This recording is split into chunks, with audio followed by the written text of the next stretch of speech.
오늘 제가 착한 사람이라는 제목으로 말씀을 들고 섰습니다. 착한 사람. 저는 착하다는 말을 참 좋아합니다. 근데 요즘 와서는 착하다는 말이 많이 오해가 있기도 해요. 저도 딸내미가 둘 있습니다. 저도 사실 드루대학교에서 배목사 만났을 때 배목사님도 딸딸이 아빠였고 저도 딸딸이 아빠였습니다. 그래서 우린 딸딸 클럽이 있었어요. 그런데 배목사님이 배반을 했습니다. 셋째를 낳은 거예요. 셋째를 낳으면서 우리는 혹시 이런 생각을 했습니다. 아들을 원했던 거 아니야 혹시?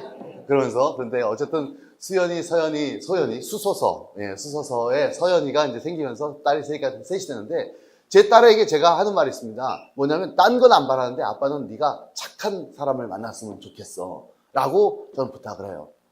그리고 저는 이 착한 사람일까? 누가 착한 사람일까요? 제가 또 아는 한 자매님이 있습니다. 저희 교회 자매님인데 참 여자로서 스펙이 좋으세요. 예쁘시고 직업도 훌륭하신데 시집을 안 가세요. 40대가 이제 거의 들어올 무렵인데 맞선을 참 많이 봤는데요. 계속 딱지를 놉니다. 그래서 이번에 맞선 간다고 그래가지고 정말 저희가 세게 기도를 했습니다. 이 자매 시집 보내게 해달라고. 근데 이 맞선 보고 딱 왔는데 우리가 보다 어떻게 했어? 물어봤어요. 근데 그 자매님이 안 됐어요 그러는 거예요. 왜? 그러니까 너무 착해서 너무 착해서 싫대요. 너무 착해서 싫답니다. 이런 분들은 정말 나쁜 남자 만나서 한번 사기 한번 제대로 당하고 된통 당해봐야 정신을 차릴 것 같아요. 근데 물론 이분이 말하는 착하다는 말이 무슨 의미인지 제가 알 것 같아요. 왠지 온순하고 성품은 유순하고 그리고 또 규칙을 잘 지킬 것 같은데 왠지 능력이 없어 보이고 또 왠지 재미없이 내성적인 사람. 우리가 보통 착한 사람이란 말을 이런 식으로 생각해서 보통 착하다는 말이 칭찬이 되지 않습니다. 그 대신 나쁜 남자 신드롬은 아주 대단해요. 나쁜 남자가 좋다는 거예요. 저 여기 다음 페이지에 보시면 영화 한 편이 나오는데요. 스무이라는 영화가 있습니다. 이 스무이라는 영화에 보면 3명의 남자가 나와요. 김우빈 씨, 강하늘 씨, 그 다음에 그 2PM의 저분, 준호, 이렇게 셋이 나옵니다. 제가 딸하고 이 영화를 봤어요. 그래서 이 세 남자 중에서 넌 누가 좋으니? 라고 물어봤습니다. 학부형의 입장으로 또는 이 보수적인 꼰대 입장으로 제가 선호한 남자는 강하늘입니다.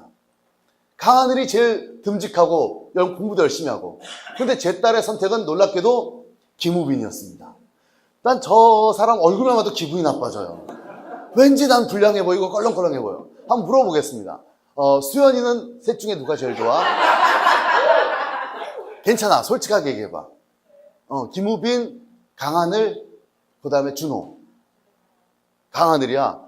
역시 배 목사님이 착해서. 근데 난 배 목사님이 좀 김우빈에 가깝다는 생각을 하거든. 개인적으로는 나는 이 셋 중에 굳이 꼽자면. 근데 저는 왜 그런 생각을 하냐면 저 얼굴이 더 매력있다. 이렇게 얘기를 하더라고요. 그래서 요즘 아들은 좀 이렇게 터프하고 좀 뭔가 나쁜 남자란 뜻이 정말 인격이 잘못됐다는 게 아니라 자기 일에 충실하고 자기 자존감에 충만하다 보니까 남에게 비유를 맞추지 않아요. 그래서 좀 정정당당해 보이고 당당해 보이는 사람들을 우리는 나쁘다라고 표현했던 것 같습니다. 다음 페이지에 오시면요. 이 사람이 나옵니다. 뒤에서 난리가 났습니다. 걔가 난리가 났는데 워너원이라고 하는 그 남자 오디션 프로그램이 있는데 여러분 보셨는지 모르겠어요. 안 보시죠 이런 거? 예, 이 친구가 이제 101명의 이 남자들이 그 연습생들이 오디션을 보고 국민들의 투표로 이제 보이그룹을 만드는 그런 프로젝트예요. 작년에 여자들이 IOI라는 걸 만들었고 올해는 워너원. 오늘 밤 주인공은 나야 나 이거 모르세요? 그건데요. 거기서 1등으로 뽑힌 친구가 바로 이 친구입니다. 다니엘이라는 친구인데요. 전 여기서 우리나라 한국 사람들은 역시 착한 얼굴을 좋아해. 정말 착한 얼굴 아닙니까? 눈이 이렇게 생긴 얼굴. 이 눈이 이렇게 강아지상이죠. 전형적인 강아지상의 착한 얼굴. 저 착한 얼굴을 사람들이 좋아하는구나 라고 생각을 했어요. 그래서 아니세요? 왜 사모님 아니시라고 그러죠? 그렇죠. 맞아요. 저는 이 드라마를 안 봤어요. 이걸 안 봤는데 전 착한 얼굴을 좋아한다고 생각했는데 제가 교회에 있는 어떤 청년한테 역시 사람들 착하게 생긴 사람을 좋아하는구나 그랬더니 무슨 소리세요? 제 몸이 얼마나 못됐는데요. 어깨가 정말 깡패예요. 막 그러는 거예요. 그러면서 무대에서 막 굉장히 와일드하게 춤을 추는 모습이 있다는 거예요. 그게 바로 반전 매력이죠. 반전. 어떻게 보면 두 가지 매력이 공존할 때 사람들은 더 큰 매력을 느끼는 것 같아요. 관심 없으세요? 이런 거에? 예. 전 관심이 많아요. 전 개인적으로 그런 면에서 제가 최근에 아주 매력적인 분이 바로 이효리 씨 같아요. 이효리 씨가 바로 그런 반전 매력이 있어요. 귀여움도 있고 또 청순함도 있는데 또 섹시함도 있고 털털함도 있는. 어떤 그런 사람들이 사람들에게 매력을 주는구나. 그러면서 저도 여러분들이 우리 크리스찬들은 좀 그리스도를 닮는 사람인데 아까 빌립보 설명에서 얼마나 그리스도가 매력적인 분이라고 얘기했잖아요. 저는 그리스도인도 매력적인 크리스찬이 되어야 된다고 저는 믿습니다. 여러분의 매력 지수를 한번 점검해 보세요. 얼마나 내가 매력 있는 사람인지. 저는 그런 분 가운데 단순히 그냥 유순하고 착한 범생이를 만드는 크리스찬이 아니라 이 땅에서 좀 더 매력적이고 사람들에게 좀 호감을 줄 수 있는 그런 사람들이 많아졌으면 좋겠습니다. 자, 다음 페이지 보면 어떤 그 인터넷에 돌아다니는 하나의 문구인데요. 너무 웃겨가지고 제가 캡처를 했습니다. 호사분명이라는데 누가 이제 장난스럽게 이제 그림을 그린 거예요. 일자람과 친절함. 그러니까 친절함과 일자람이라고 하는 가운데서 또 찍으시는 분도 계십니다. 우리 이대희 집사님, 제가 며칠 전에 성결대학교에서 교직원 기도회에 설교하러 오셨었거든요. 오늘 여기서 만날 줄은 몰랐습니다. 예, 너무 반가웠고요. 이 호사분명 보면 친절한 사람도 착한 사람이고 일 잘하는 사람, 똑똑한 사람도 착한 사람인데 일도 잘하고 친절한 사람을 우리는 호인이라고 불러요. 여러분도 호인이시죠? 근데 일은 잘하는데 싸가지가 없어요. 그런 사람 우리는 호랭이라고 불러요. 그 다음에 일은 못하는데 친절해요. 이런 사람들 호구라고 부르고, 일도 못하는데 의외로 싸가지까지 없는 사람을 우리는 호로새끼라고 부릅니다. 저는 이런 부분 가운데서 어쩌면 우리 안에 착하다는 것이 도대체 무엇일까? 오늘 성경 말씀은 이 착하다는 것에 매우 진취적이고 매우 열정적인 어떤 그런 뉘앙스가 있다는 것을 전 찾게 됩니다. 그래서 여러분과 함께 나눠보고 싶은데요. 먼저 1장 6절인데 너희 안에 착한 일을 시작하시니가 그리스도 예수의 날까지 이루실 줄을 우리는 확신하노라 라는 글귀가 있습니다. 우리 안에 하나님께서 착한 일을 시작하셨대요. 선한 일을 우리에게 시작하셨습니다. 우리는 그것을 은총이라고 부릅니다. 하나님께서 베푸신 은총이 우리에게 시작되었죠. 우리는 그 은총의 역사가 우리의 삶을 마치는 그날까지 주께서 함께 동행하시고 이루실 줄을 확신하는 사람들입니다. 또 그 은총 가운데 우리가 함께 복음에 참여한 자가 이 자리에 함께 모여 있는 것이죠. 저는 하나님께서 우리에게 어떤 일을 착하게 베푸셨을까? 하나님께서 나에게 베푸신 그 착한 일이 무엇일까? 한번 생각해 봤으면 좋겠어요. 저는 물론 하나님께서 우리에게 창조해 주셨고 우리에게 생명을 주신 것, 우리의 삶의 기회를 주신 것도 하나님께서 주신 가장 기본적인 은총이겠지만 하나님 우리의 구원자라는 말을 하잖아요. 우리를 구원하셨습니다. 전 구원의 의미가 조금은 어떻게 보면 기독교 안에서 너무 제한적인 것으로만 쓰인다고 생각을 해요. 구원은 어떻게 보면 우리가 죽은 다음에 가는 것, 죽은 다음에 천당 가서 영생하는 것이라고 생각하지만 전 예수 믿는 것은 나의 삶의 매 순간을 구원하는 사건이라고 저는 믿습니다. 저는 개인적으로 실존주의 철학을 굉장히 좋아해요. 물론 어떤 분들은 거기에 너무 갇히지 말아라고 하는데 왜냐하면 실존주의 철학은 삶의 의미를 찾는 법이거든요.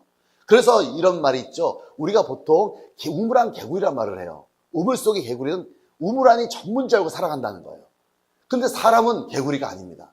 사람은 이 개구리가 아니기 때문에 우물 속에서도 우물 밖을 상상하고 우물 밖을 나가고 싶어하고 우물 밖으로 나갈 수 없는 자신의 처지를 또한 좌절하고 고통스러워요. 그게 바로 인간의 어떤 실존적 고통이라는 거죠. 매미 아세요, 매미? 매미는 참 불쌍한 놈입니다. 매미가 땅속에서 몇 년을 살죠? 10년 이상을 살아요. 짧은 게 7년이고 10년 이상, 긴 것은 17년 동안 산대요. 그런데 밖으로 나와가지고 얼마나 살다 가죠? 한 달 정도 맴하고 짝짓기 한번 하고 죽는다는 거예요. 얼마나 허무해요. 허무하니까 허무하지 않습니까? 허무하죠. 운 좋은 놈은 한 달인데 운 나쁘면 괜히 일주일 만에 초딩한테 잡혀서 제출되고 뭐 이러면 아우 정말 그 인상이 너무 허무해. 너무. 그런데 그 매미는 자기의 인생의 허무함을 인지하지 못해요. 그러니까 금붕어는 어항이 전문자로 살아가고 개구리는 우물이 전문자로 살아가지만 우리 인간은 자신의 허물을 인지하고 있기 때문에 더욱더 삶이 고로운 것이죠. 저는 그런 분 가운데서 시지프스의 신화라는 유명한 이야기가 있습니다. 시지프스가 돌을 산 위로 굴러 올려갑니다. 신은 다시 돌을 떨어뜨려요. 그죠? 이게 무한 반복되는 거예요. 여러분 시지프스의 신화에서 시지프스가 왜 이 형벌을 받았는지 아십니까? 예? 예, 영생을 탐냈죠. 이 시지프스의 영생을 탐내고 신으로부터 영생을, 그 생명, 영원한 생명을 훔쳐간 거예요. 훔쳐간 것에 분노한 신은 그 사람에게 영생을 얻었지만 그 돌을 울려가는 과정을 무한 반복하는 겁니다. 와, 저는 이쯤 되면 영생은 저주예요. 제가 상상하는 지옥이 뭐냐? 지하철 2호선을 타고 영원 무궁히 도는 거예요. 정거장도 없이. 영원 무궁히. Forever and ever. 이야, 저는 그런 삶이 바로 우리의 삶인 거죠. 어느 순간 살다가 문득 내가 왜 이렇게 사는 거지? 내가 이것을 왜 하는 거지? 내가 이것을 왜 도대체 이런 힘든 일을 하는 걸까? 라고 생각하는 순간 우리는 삶이 허무해져요. 그래서 불교나 기독교나 인생을 힘든 고통이라고 정의하는 것은 비슷한 것 같아요. 우리 조상도 인생을 생로병사라고 그러잖아요. 생로병사 중에서 좋은 것은 생밖에 없어요. 노병사예요. 우리 태어났고 이제 남은 것은 노병사만 남았어요. 서연아. 노병사만 남은 거야. 늙고 병들고 죽는 겁니다. 저는 그런 가운데서 예수께서 우리에게 찾아오신 것은 무슨 의미가 있냐? 나의 남은 삶의 의미를 찾아주는 거예요.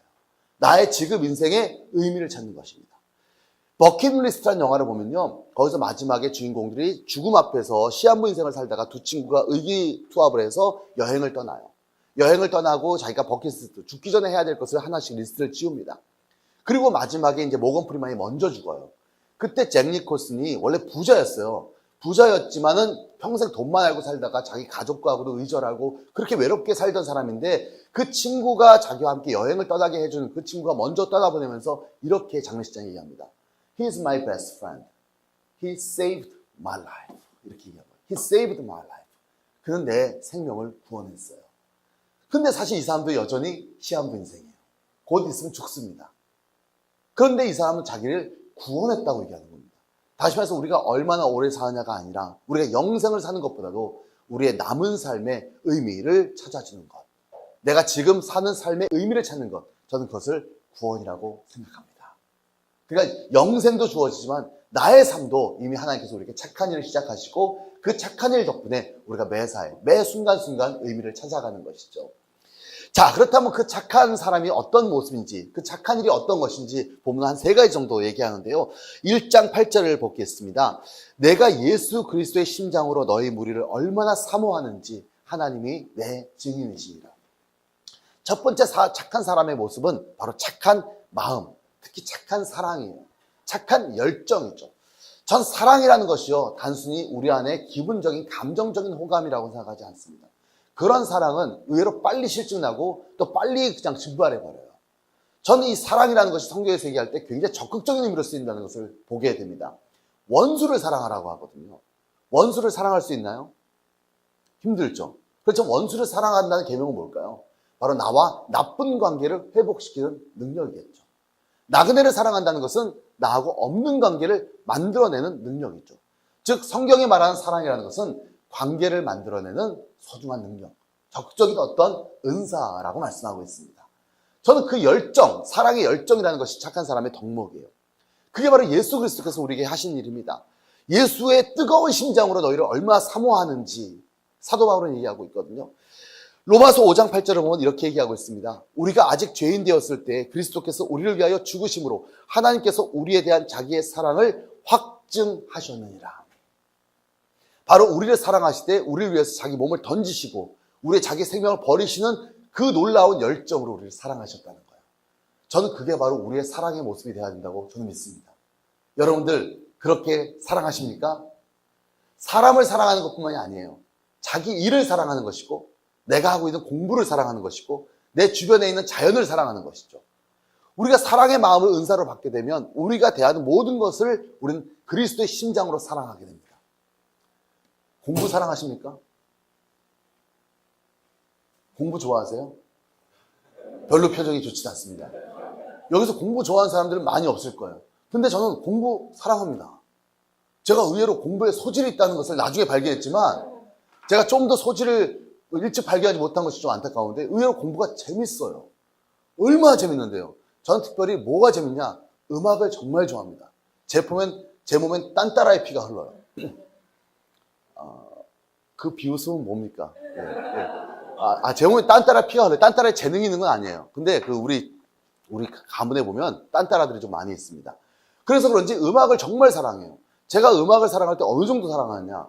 한 아티스트의 노래를 듣고 좋다가 아니라 그 아티스트 노래를 듣고 너무 좋으면 1집부터 최근 음반까지 1번부터 마지막 트랙까지 앨범을 다 들어요. 앨범을 다 사요. 돈 주고. 그러고 가서 그 앨범을 다 산 다음에 이 사람에게 영향을 준 아티스트가 누구지? 라는 것을 들어보면 그 사람을 또 파고들어요. 그래서 그 사람의 음악을 다 들어요.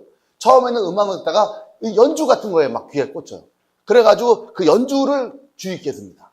그래서 이 연주의 색깔을 봐요. 그래서 이 기타는 산타나의 기타인데, 이 기타는 디 엣지의 기타인데, 이 기타는 에릭 클랩튼의 기타인데, 티가 납니다. 열심히 들으면요, 다 똑같은 기타 소리 같지만 기타 소리가 구별이 돼요. 숨기지 않아도 트윙클 팅클 정말 티가 나요. 그렇기 때문에 우리가 그 모습을 보면서 막 취업하는 거예요. 그리고 또 그 사람이 누구에게 영향을 주는지 그 연관된 아티스트를 찾아들어요. 이런 사람들을 우리는 뭐라고 부르죠? 덕후라고 부릅니다. 덕후가 바로 그 공부를, 그 일을 너무너무 열정적으로 사랑해서 자발적으로 그 일에 몰두하는 사람들이에요. 여러분, 그런 일들이 있습니까? 없습니까? 있어야죠. 사실 제 주변에 보면 자기가 하는 일들에 대해서 그런 열정을 가지고 어떻게 하면 국물을 맛있게 만들 수 있을까? 이 맛이야, 저 맛이야. 아니야, 여전히 뭐가 빠진 것 같아. 여보, 잠깐 저기 남도에 좀 갔다 올게. 왜요? 뭔가 양념을 찾아야 될 것 같아. 그러면서 최고의 양념을 찾아내서 오는 이런 열정 있는 사람들이 자기 일에 성공하지 않나요? 저는 그런 열정이 있는, 바로 그런 예수 그리스도의 심장으로 사모하는 열정이 자기의 일에 그렇게 몰두하게 만든다고 저는 믿습니다. 그렇죠? 저는 우리 모두가 덕후예요. 특히 누구 덕후냐? 예수님 덕후예요. 우리 다 예수 빠순이들, 빠돌이들이에요. 예수님 사랑하시죠? 뭘 그렇게 열심히 하십니까? 에스겔서와 에레미야서 구별을 잘 하시지도 못하고 역대상과 열왕기상이 헷갈리기도 하고 예수의 12제자가 물어보면 막 한 4명 되고 헷갈려하고 12명에 대해서 못 외우겠어요. 엑소는 어떻게 다 외워? 다 외우거든요. 근데 우리가 예수님 12제자 못 외워가지고 헷갈려하고 막 헤매고 저는 어떻게 보면 예수님의 정말 사랑한다고 예수님을 정말 말씀을 사랑한다면 그 말씀의 덕후가 되는 거죠. 심지어 성경도 메시지 성경까지 탐독하는 그 놀라운 모습이 있는 것이죠. 감동받았습니다, 오늘. DJ 같은 거 하셔도 좋을 것 같아요. 되게 멘트 좋았습니다. 저 보통 비웃음이실 것 같기도 하고. 예. 제가 사실 이 열정을 가지고 사랑한다는 것이 무엇인지 몰랐어요. 그렇지만 저는 이 예수 그리스도를 믿는 다음에 제가 열심을 다해서 뭔가를 사랑하고 그 사랑하는 일에 몰두할 때 저는 하나님의 역사가 일어난다는 사실을 알게 되었습니다. 그게 바로 착한 사람이라는 것이죠. 또한 하나님이 세상을 이처럼 사랑하셨는데 제가 신앙이 약할 때는 세상을에다가 내 이름을 붙이잖아요. 하나님이 영혼이를 이처럼 사랑하사 세상은 나를 사랑하지 않지만 오직 주님은 나를 사랑하셔 라면서 나의 어떤 무너진 자존감을 주님 안에서 착본했었어요. 그렇지만 어느 순간 하나님이 그토록 사랑하시는 것이 세상이라는 것. 우리는 세상을 피하는 것이 아니라 세속을 멀리하는 것이 아니라 그 세상이야말로 하나님이 사랑하신 곳이라는 것을 알고 우리가 그 세상을 향해 나아가는 것. 저는 그것이 바로 우리가 착한 마음을 갖는 사람이라고 믿습니다. 다음 페이지 보시면 저희가 그런 사람 한 명을 소개합니다. 그럼 마더 테레사죠. 잘 아시죠? 이분도 어떻게 보면 하나님의 뜨거운 열정과 사랑을 가진 분이에요. 키는 작으시고 외모가 탁월하신 분은 아니시죠. 유고슬라비아에 있는 어떤 수녀님이신데 이분이 미국의 60 미닛이라는 유명한 인터뷰에서 그렇게 대화를 나누셨어요. 수녀님은 많은 일들을 하시면서 많은 기도 제목이 있을 텐데 어떤 기도를 하십니까? 라고 얘기했더니 이 수녀님은 이렇게 대답했습니다. 저는 주로 듣습니다. 라고 얘기했어요. 그러니까 이 준행자가 또 물어봤습니다. 하나님께서 어떤 말씀을 주셨나요? 그러니까 하나님도 테레사 수녀님이 하나님도 들으시죠. 이렇게 대답했대요. 하나님도 들으시죠. 사실 그 말이 좀 애매모호하고 인터뷰는 고순을 넘어가는데 나중에 수녀님이 그 멘트에 대해서 언급하신 게 있습니다. 나도 듣고 하나님도 듣는다. 우리 동양 사람들은 이심전심이라고 하겠지만 나는 하나님이 들으시는 것을 듣는다는 거예요. 하나님이 들으시는 것을 듣는다. 하나님 무엇을 들으시죠? 출애굽기 3장을 보면 알지만 바로 하나님께서는 바로 지극히 작은 연약한 자의 신음소리를 들으시죠. 하나님이 들으시는 그 신음소리를 들은 이 테레사 수녀는 거기에 응답해서 인도로 향해 달려가는 것이죠. 그게 그분의 열정이죠. 저는 그게 바로 착한 마음의 모습이라고 저는 믿습니다. 착한 마음은 단순히 감정적인 호감이 아니라 그 마음 가운데 열정이라는 것이 동반되는 것이 착한 마음이라고 저는 믿습니다. 두 번째는 착한 지혜예요. 9절부터 10절을 보면 내가 기도하노라 너희 사랑을 지식과 모든 총명으로 점점 더 풍성하게 하사 너희로 지극히 선한 것을 분별하며 또 진실하여 허물없이 그리스도의 날까지 이르고 너희 사랑을 지식과 총명으로 풍성하게 하사 선한 것을 분별하다라고 얘기했습니다. 사실 지혜 없고 분별함이 없는 사람은 굉장히 위험합니다. 그걸 우리는 눈먼 사랑이라고 하죠. 사실 오늘날 많은 한국교회가 그런 눈먼 사랑을 가지고 있는지도 몰라요. 정말 예수 그리스도에 대한 열심과 또 신앙에 대한, 교회에 대한 사랑이 넘쳐나는데 그 사랑이 말씀에 대한 충만한 지식이 없다 보니까 조금은 그 가운데서 잘못된 여러 가지 일들이 나타나기도 해요. 저는 그런 부분 가운데서 정말 지혜로운 사랑, 우리가 정말 분별할 수 있는 사랑이라는 것에 대해서 많은 생각을 하게 합니다. 여러분들 종교개혁 당시에도 마찬가지예요. 면죄부를 사고 파는 일들이 있었습니다. 여러분이 지금 산다라면 그걸 판다면 사겠습니까? 안 사겠습니까? 다음 주에 와서 목사님께서 유럽 갔다 온데 면죄부 좀 갖고 오셨다면서 면죄부 사라고 그러면 여러분 사시겠습니까? 안 사시겠습니까? 예, 사겠습니까? 예, 살 것 같아요. 잘못하면 살 것 같은 분위기도 있습니다. 목사님에 대한 신뢰 때문에. 근데 저는 여기서 우리 어떻게 그걸 샀지? 어떻게 그걸 팔았지? 우리는 믿음으로 말미암아 구원을 얻는다는 이 위대한 복음의 원리를 이미 알기 때문에, 우리는 지혜로 알기 때문에 그것에 대해서 우리는 사실 사지 않겠다고 생각할지 모르지만 당시로서는 성경을 읽을 수가 없었어요. 성경이 보급되지도 않았고, 성경이 보급된다 할지라도 그것은 라틴어로 쓰여 있고, 또 교회가 모든 성경의 해석권을 가지고 있는 상황에서는 그들 면죄부를 살 수밖에 없었다고 생각합니다. 근데 루터의 95개조 반박문을 보면 이런 구절이 있습니다. 면죄부를 파는 사람도 나쁘지만 진지하게 면죄부를 파는 사람도 없지만 진지하게 면죄부를 사는 사람도 없다라고 그는 얘기했습니다. 전 이 말이 굉장히 와닿았어요. 면죄부를 파는 사람도 나쁘다고 생각을 해요. 그렇죠. 사기치는 것 같다고 생각하니까.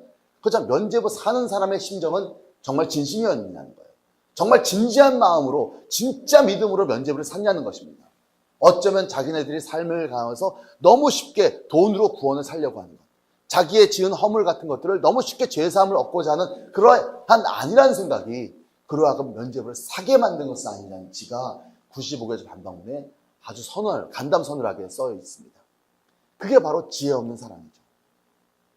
제가 오늘 그 주보를 보니까 회의하는 용기라고 있더라고요. 이 책, 오스티니스 책인데 누가 추천하셨나요? 저는 이 책 개인적으로 좋아합니다. 저는 믿음과 회의는 동전의 양면이라고 생각해요. 전 사실 믿음을 갖고, 믿음이라는 것은 하나님에 대한 정말 진지한 관심인데, 하나님에 대해서 진짜 진지한 관심을 갖게 되면 의심을 합니까? 안 합니까? 의심을 해야죠. 저는 의심을 하는 것이 맞다고 생각합니다. 의심은 우리의 믿음의 한 부분이지 믿음의 반대말이 아니에요. 오히려 믿음의 반대말은 오히려 무관심인 것 같아요. 관심을 가지면 의심할 수밖에 없잖아요. 저는 사실 우리가 너무 쉽게 쓰는 교회 용어들 가운데 저는 의심을 가지고 진지하게 바라볼 때 그 안에 얼마나 풍성한 의미가 담겨 있는지를 우리는 그 안에서 새롭게 찾아가는 겁니다. 저는 주님 안에 대한 의심을 아직도 완전히 다 해결하지 못했어요. 저는 근본적으로 의심이 많아요. 지금도 풀리지 않은 의심이 너무 많아요. 근데 풀어간 의심도 많습니다. 그 풀어간 의심을 향해 가서 하나님을 점점 더 알면서 나의 삶을 살아가고 있는 것 같아요. 제가 우리 기독교가 언젠가부터 아멘을 너무 쉽게 강조합니다. 사실 어떻게 보면 하나님께서 원하시는 것은 하나님을 알기를 힘써 알아라. 열심히 알아라. 우리가 여호와를 알자, 힘써 여호와를 알자는 것은 하나님 아는 것이 쉽지가 않다는 건데 우리는 너무 쉽게 그것을 3초 만에 아멘을 강요하는 시대를 산다고 생각을 해요. 제가 좀 재밌게 들은 찬양이 옛날에 있었는데요. 솔티라고 혹시 아시는지 모르겠습니다. 여기에 87학번들이 많은 걸 알고 있는데 그때 정도의 대학생 생활을 했다면, 크리스찬 생활을 했다면 솔티 아시죠? 솔티 3집이 뮤지컬인데 그 첫 번째 곡이 주님이 주신 이 노래라는 노래가 있어요. 주님이 주신 이 노래 참 아름다운 선물, 이렇게 시작되는 찬송가 메들리예요. 거기서 성삼위일체 딱 끝나면 애기들이 대사를 합니다. 성삼위일체? 이게 무슨 말이지? 라고 얘기를 해요. 그때 선생님께서 이렇게 얘기를 합니다. 그 말은 성부, 성자, 성령 하나님이 한 분이란 뜻이야. 그랬더니 이 아이가 그렇구나. 성삼위일. 전 이 아이의 IQ가 한 350 내지 400쯤은 되는 것이라고 확신합니다. 그 설명을 들고 그렇구나를 외쳤다는 것은요, 전 도무지 지금도 삼위일체가 이해가 안 되는데, 하나님이 세 분이에요, 한 분이에요? 한 분인데 세 분이에요? 세 분인데 한 분이에요? 이게 도대체 뭐지? 솔직히 수학적인 어떤 그 합리성을 중시하는 현대인들은요, 이 말이 이해가 안 돼요. 예수님이 사람이에요, 하나님이에요? 사람인데 하나님이에요? 그럼 얼마큼, 몇 퍼센트 사람이고 몇 퍼센트 하나님이에요? 이게 초대교회 400년 동안 했던 논쟁이에요. 400년 동안 초대교회가 이거 갖고 씨름을 했던 건데 우리는 정말 이걸 3초 만에 아멘하게 하는데 솔직히 좀 답답하더라고요. 물론 동양 사람들은 이게 가능해요. 동양 사람들은 이해할 수 없는 것을 신기해요. 3일 성부, 성자, 성령님이 한 분이야. 오, 신기해요. 막 이런 느낌. 물론 동양 사람들 그런 느낌들이 있지만 저는 이런 부분들 가운데서 우리가 하나님 앞에 씨름하면서 그 하나님에 대한 의심 속에서 하나님에 대한 확신을 찾아가는 것이 믿음의 순례이고 여정이라고 저는 믿습니다.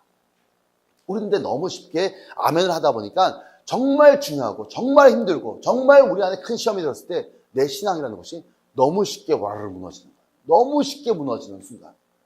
저는 그런 부분 가운데서 여러분들이 정말 지혜 있고 분별 있는 사랑을, 그런 어떤 착한 믿음을 가질 수 있기를 소망합니다.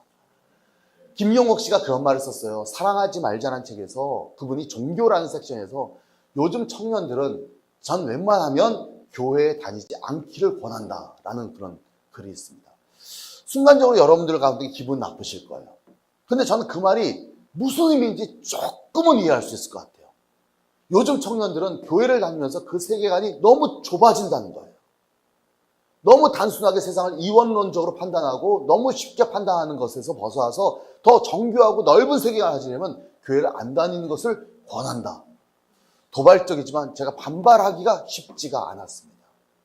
전 백향나무가 정말 다른 어떤 교회로 성장할 수 있기를 바랍니다. 예수 그리스도에 대한 열정, 우리 한국에 열정은 많아요.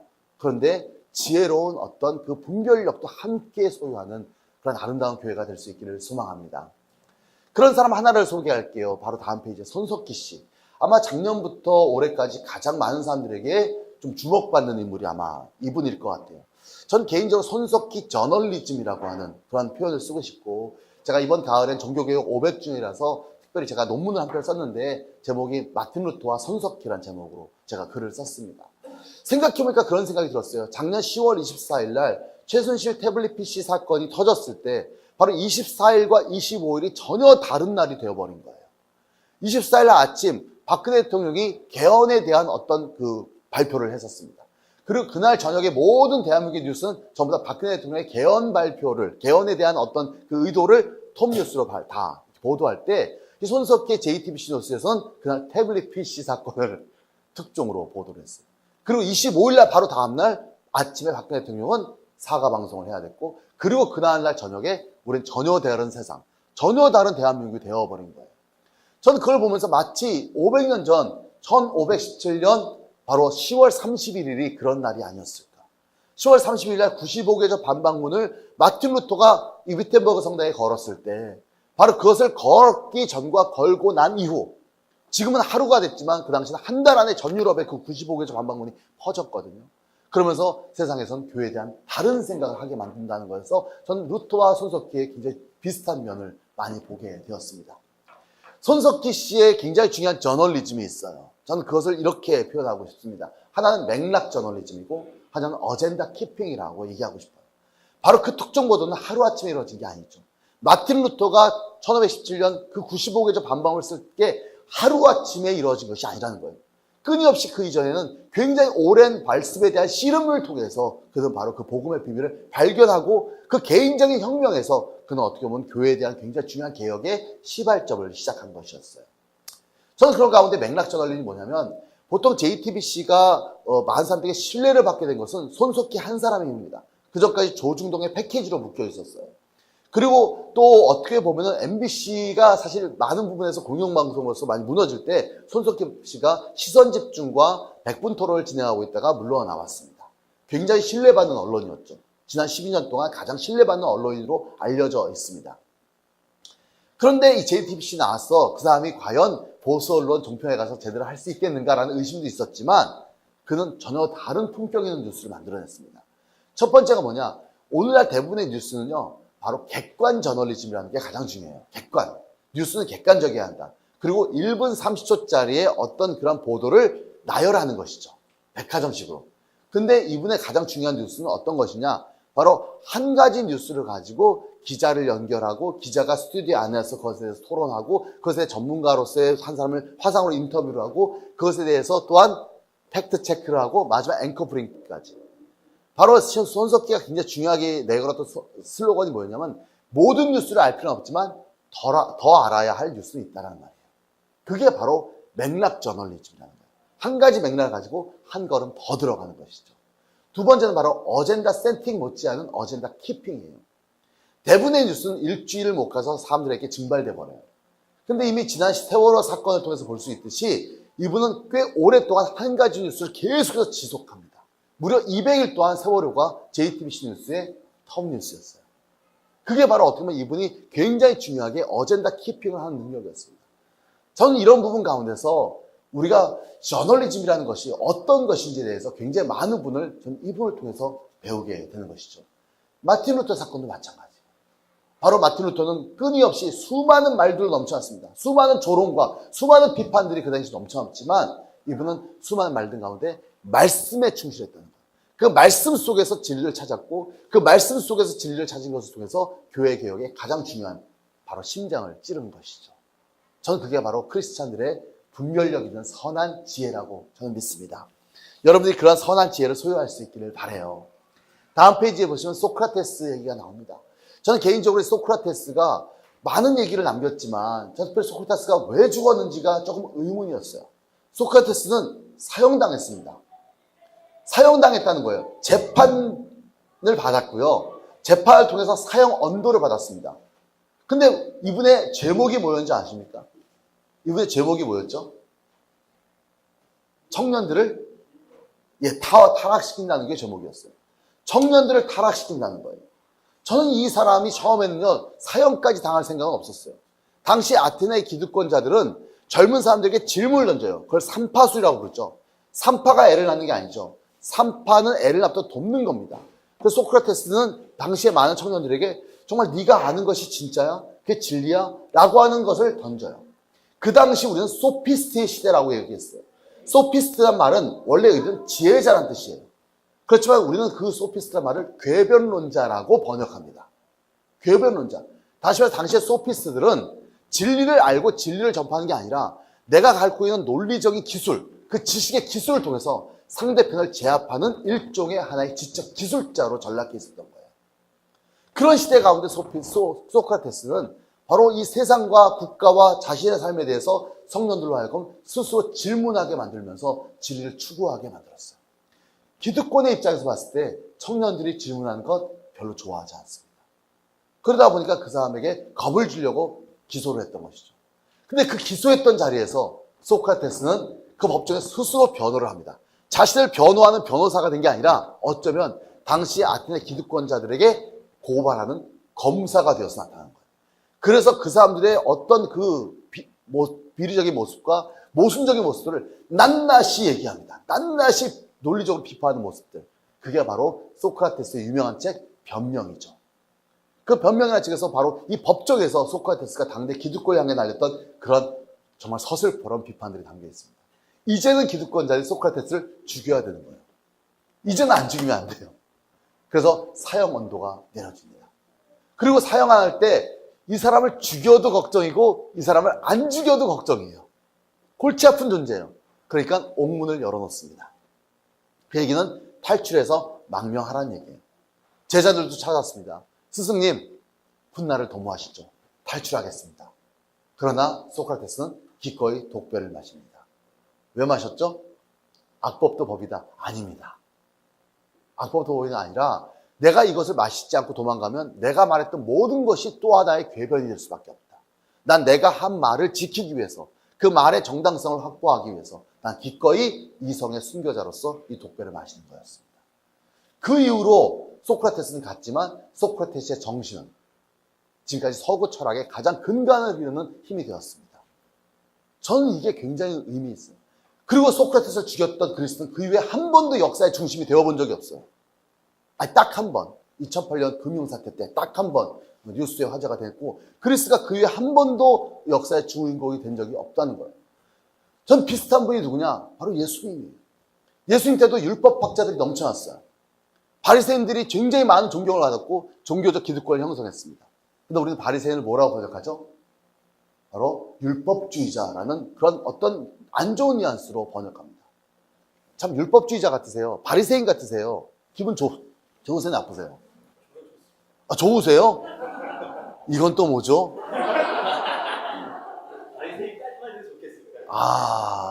근데 당시만 해도 바리새인이 나쁜 말이 아니었어요. 그래서 바울이 내가 바리새인 중에 바리새인이다. 그러니까 당시 바리새인은 무슨 뜻이냐? 말씀 중심주의자. 포로기 이후에 성전도 무너졌어요. 이 국토도 쫓겨왔습니다. 그러니까 그때 유대인들이 자기의 신앙을 지킬 수 있었던 힘은 바로 말씀이었고 그 말씀을 일켜지는 회당을 중심으로 신앙생활을 했기 때문에 그때 바로 바리새 운동이 일어났던 거니까 바리새는 바로 좋은 운동이었습니다. 그런데 이 예수님 당시의 바리새인은 이미 타락해서 그냥 말씀을 통해서 상대편을 판단하고 정죄하고 자기의 종교적 기득권을 지키는 사람들로 전락해 있었던 것이죠. 그때 나타난 분이 바로 예수님이에요. 광야에서 외치는 자로서 사도 바울처럼 세례 요한처럼 나사렛에서 어떤 사람이 나타났어요. 그리고 나서 그 사람이 뭔가 민중을 깨우고 하나님 나라를 얘기하기 시작합니다. 바리새인들만 싫어했던 건 아니에요. 전 로마의 어떤 기득권자도 예수님이 굉장히 부담스러웠을 겁니다. 마지막에 바라바냐 예수냐 둘 중에 하나 풀어주겠다고 얘기해요. 사람들이 바라바를 외쳤죠. 그럴 줄 알았죠. 로마의 기득권 입장에선 바라바가 위험합니까? 예수가 위험합니까? 바라바는 무장폭력, 바로 테러 분자이고 예수는 기껏해야 그냥 지방의 랍비일 뿐이에요. 제야 지식인일 뿐이에요. 근데 로마 입장에서는요, 바라바는 풀어줘도 또 잡으면 돼요. 힘으로는 로마를 당해낼 수가 없으니까. 그러나 예수는 이건 사람들의 마음을 깨워요. 사람들의 정신을 깨워요. 사람들 알고 뭔가 다른 걸 생각하게 만들어요. 그리고 하나님 나라라는 어떤 위대한 원리를 외쳐요. 여러분들이 정말 마태복음에 나와 있는 수많은 복음서들에 나와 있는 비유들을 본다면 그 하나님 나라의 원리가 세속의 원리와 얼마나 배치된다는 것을 우리는 알 수가 있습니다. 거기에 사람들은 열광해요. 사람들은 거기에 많이 몰려다녀요. 예나 지금이나 사람들이 많이 모여있는 것 기득권 안 좋아합니다. 막 5,000명씩 몰고 다니세요. 사실 그런 부분 가운데서 예수님께서는 우리에게 굉장히 많은 어떤 도전을 주는, 지금도 도전을 주는 말씀들을 주시는데 어느 순간 우리 기독교가 세속 권력과 결탁해 있는 바리새인의 모습이 된 것은 아닌가. 오늘날 수많은 사람들이 공부하며 살지만 진정한 소크라테스는 없고 소피스트의 세계가 된 게 아닌가. 그냥 수학적 계산 능력을 가지고 그런 사람들이 공부 잘해서 이 세상의 기득권을 차지하고 있는 것이고 또 어떻게 보면 말씀을 통해서 자기의 기득권을 보장하는 어떤 종교인들이 넘쳐나는 시대에 과연 소크라테스와 바로 예수님은 어디에 있을까를 우리는 생각해 보는 것이죠. 제가 백향나무에 거는 기대가 바로 그런 기대입니다. 소크라테스 같은 지식인들 또한 예수님과 같은 복음의 참된 선지자들이 이곳에서 풍성히 일어날 수 있기를 소망합니다. 다음 페이지 보겠습니다. 착한 열매입니다. 11절을 읽겠습니다. 예수 그리스도로 말미암아 의의 열매가 가득하여 하나님의 영광과 찬송이 되기를 원하노라. 첫 번째가 바로 착한 사랑, 착한 마음, 착한 열정. 두 번째가 바로 착한 지혜였다면 이번 착한 열매입니다. 세 개를 합치면 아마 지정의쯤 되겠죠. 저는 이 착한 열매라는 것은 무엇일까? 우리 모든 열매를 바라고 살아요. 풍성한 열매를 바라고 살고 어떤 사람들은 정말 맛난 열매를 바라고 살지만 정말 중요한 것은 바로 착한 열매라는 것이죠. 선한 열매가 되는 것이죠. 하나님의 영광과 찬송이 되는 삶이겠죠. 저는 그것은 바로 내 삶이 자체가 풍요로워지고 개인적인 일을 성취하는 것 이상의 의미가 있습니다. 저는 착한 열매라는 것은 어떻게 보면요, 착한 나무에서부터 시작된다는 것을 기억해야 돼요. 우리 모두가 열매를 바라지만 열매는 자연스럽게 발생합니다. 좋은 열매가 나려면 마태복음 7장에 보니까 좋은 나무에서 열린다고 했습니다. 콩 심은 데 콩 나고 팥 심은 데 팥이 나는 것이죠.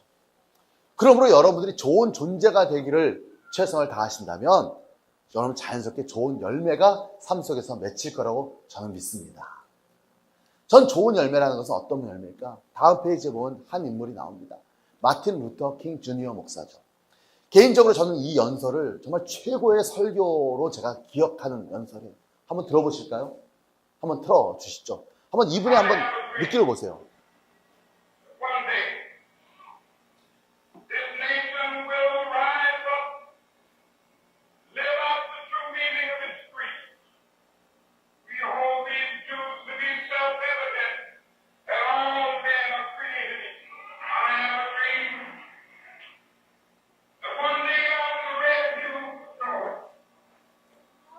Sons of former slaves and the sons of former slave owners will be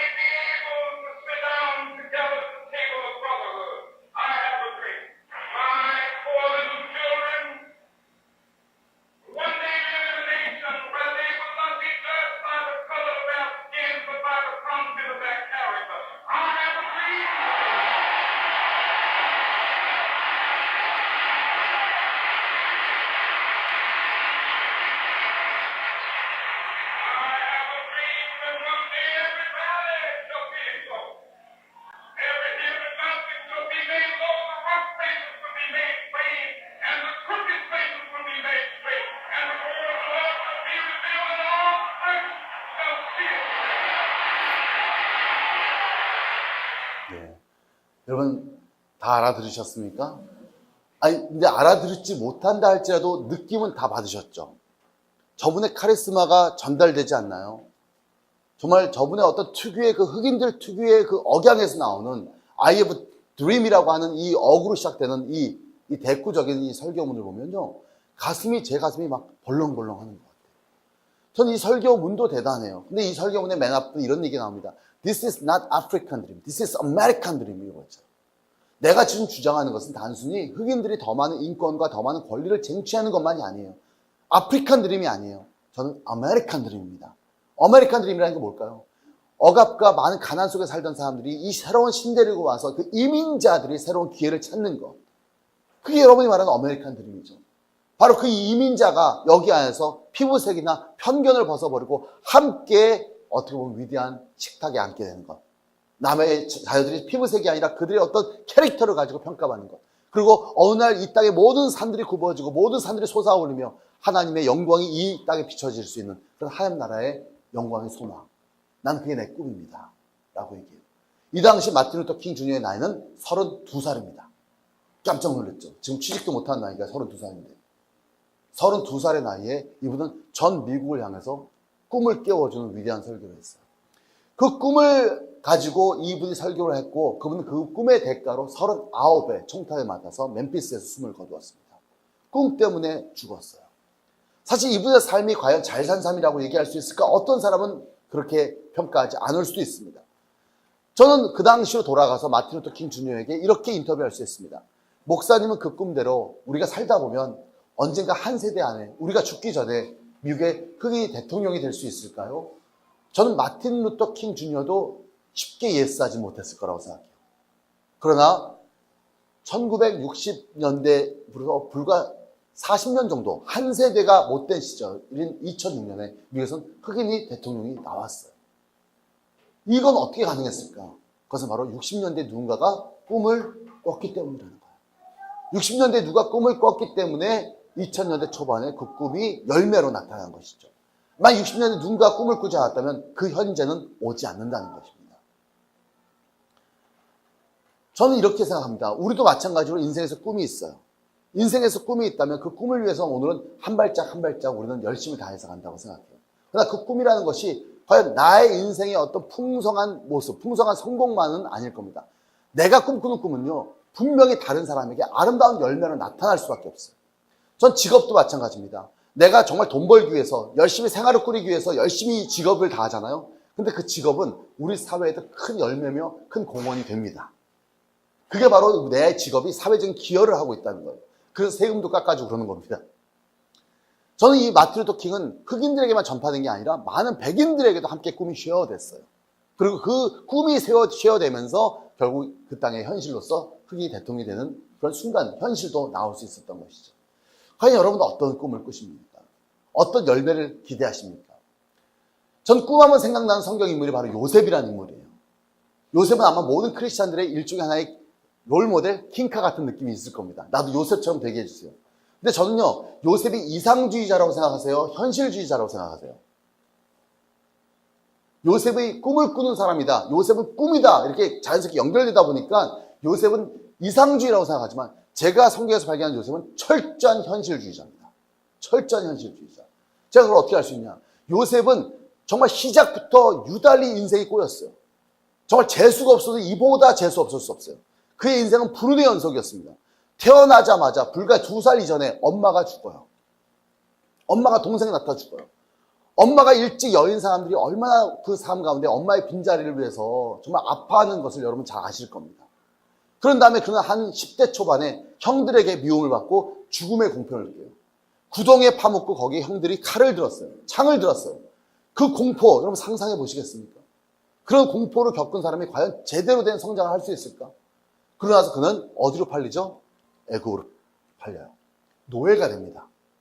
근데 그는 노예가 됐지만 어떻게 살았죠? 열심히 성실히 긍정적으로 꿈을 신뢰하며 현실에 최선을 다했어요. 근데 거기서 주인집 마나님의 유혹을 받고 그것을 거부한 대가로 그는 감옥에 갑니다.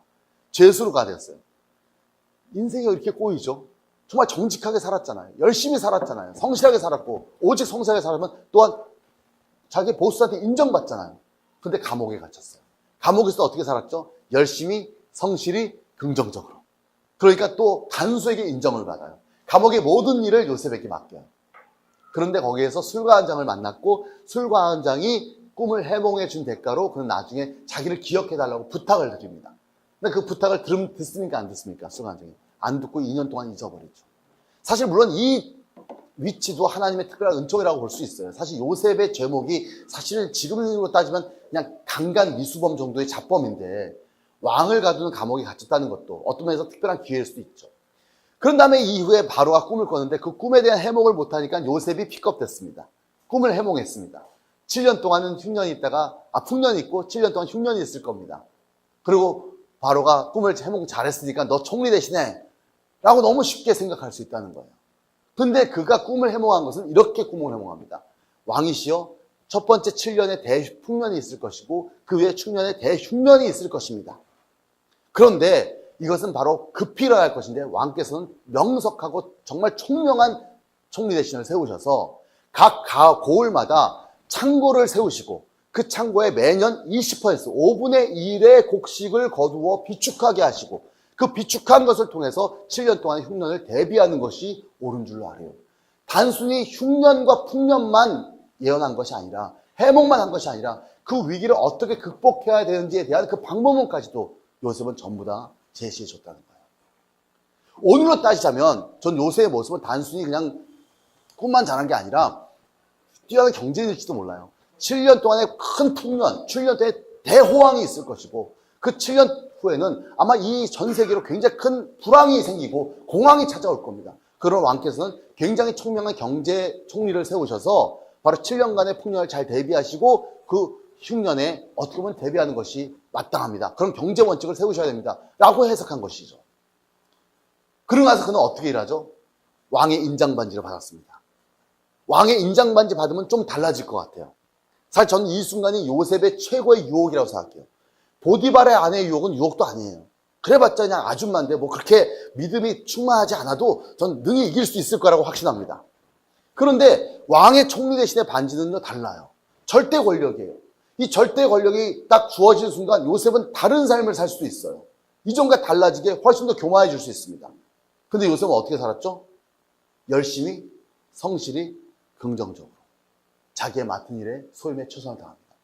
내가 요셉이라면 가고 싶은 집이 있어요. 총리 대신 딱 되자마자 어떤 집 갈 것 같아요, 여러분들? 어디 가고 싶어요? 그렇죠. 보디발네 집에 갈 것 같아요. 그 쌍년 잡으러 갈 것 같아요. 보디발 마누라 잡으러 갈 것 같아요. 근데 그런 거 갈 시간 없었어요. 자기 아버지 만나러 갈 것 같아요. 아버지 만나러 가지 않았습니다. 지금 자기에게 주어진 일이 시급했고 그는 그거에 최선을 다했습니다. 저는요, 이 순간에 굉장히 중요한 게 있습니다. 보디발의 아내의 유혹을 거절할 때 그는 이렇게 얘기했어요. 내가 보디발께서 나에게 모든 것을 집안에 다 맡기셨지만 당신은 나에게 맡기지 않았습니다. 내가 하나님 앞에 범죄할 수 없지만 또 한 가지는 자기 주인에게 내가 배신할 수 없습니다. 아버지한테 옛날에도 그런 얘기했어요. 형 뭐하거나 봐라. 예, 형 사고치고 놀고 있습니다. 아버지가 나한테 맡기신 일에 충성을 다하는 거예요. 그대로 보고하는 거예요. 누구의 신임을 받죠? 아버지의 신임을 받아요. 보디발의 집에선 최선을 다해서 일했어요. 누구의 신임을 받죠? 보디발의 신임을 받아요. 감옥소 무섭거든요. 용 문신한 아저씨들 옆에 많거든요. 근데 그곳에서 충실히 다하니까 간수에게 신임을 받았어요. 이번엔 바리의 총리 대신이 된 다음에 바로에게 최선을 다합니다. 이제는 어떻게 보면 요셉이 반란 일으켜서 바로 제거하고 자기가 바로 되면 돼요. 그렇지만 요셉은 그렇게 하지 않습니다. 요셉은 그 바로 자기를 총리로 세운 사람에게 최선을 다해요. 그리고 자기가 맡은 일에 충성합니다. 저는 어떻게 보면 오늘날의 요셉은 모든 공무원들의 롤모델이에요. 전 공무원도 이런 철학, 요셉의 철학을 가지고 공무원 시험도 준비하고 공무원이 되어야 한다고 믿습니다. 철두철미하게 자기가 맡은 일에 최선을 다하는 이 정말 이 원리 원칙주의자. 저는 그런 가운데서 이 애굽이라는 나라가 이 요셉 한 사람으로 말미암아 얼마나 존귀해졌는지를 봐요. 얼마나 꼼꼼하게 살림을 잘했으면 2년 동안 큰 흉년이 났을 때 이집트만 잘 먹인 게 아니에요. 주변에 있는 모든 국가와 모든 난민들을 수용하고 그 난민들을 전부 다 먹을 걸 제공합니다. 내가 보기엔 비싸게 판 게 아니에요. 이거 비축했다가 난민 들어왔을 때 땅 사갖고 그걸로 고리대금 해야지 이런 게 아니라 배고파하는 사람이 애국부에 찾아왔을 때 누구든지 그 음식을 먹여요. 그리고 난민들을 수용해요. 저는 이집트라는 제국이 항상 악의 제국처럼 많이 생각하지만 적어도 요셉이 총리가 됐을 당시에 이집트 제국은 정말 제국다운 존귀한 나라였습니다. 하지만 모세 당시는 안 그랬어요. 모세 당시에 이집트는 약한 자의 사람들을 노예로 삼아서 강제 노역을 부리고 정말 그런 가운데서 정말 사람들의 피눈속으로 넘쳐났던 그런 어떤 불의가 판치는 그런 제국이었죠. 저는 제국이란 나라가, 큰 대국이란 나라가 대국다울 수 있기 위해서는 그 안에 요셉 같은 지도자가 필요한 거예요. 과연 오늘날 정말 아메리카가 다시 그레이트해졌나요? Make America Great Again! 죄송한 얘기지만 전 트럼프의 리더십으로 아메리카는 세상의 조롱거리가 된 것 같아요. 죄송한 얘기지만 중국이 대국인데 중국이 대국답습니까? 의외로 미국한테 쪽도 못 쓰면서 그냥 한국한테만 그냥 화풀이하는 것 같은 느낌. 저는 그런 부분 가운데서 저는 오늘날 우리 한 사람의 꿈이, 한 사람의 그 착한 열정과 한 사람의 착한 지혜와 한 사람의 착한 열매는, 그 존재의 어떤 열매는 그 나라와 그 속한 공동체를 존귀하게 만든다는 사실이었어요. 마틴 루터 킹 주니어처럼 또 요셉처럼 전 여러분의 삶이 그런 아름다운 열매가 넘쳐날 수 있기를 소망합니다. 이제 말씀을 맺으려고 합니다.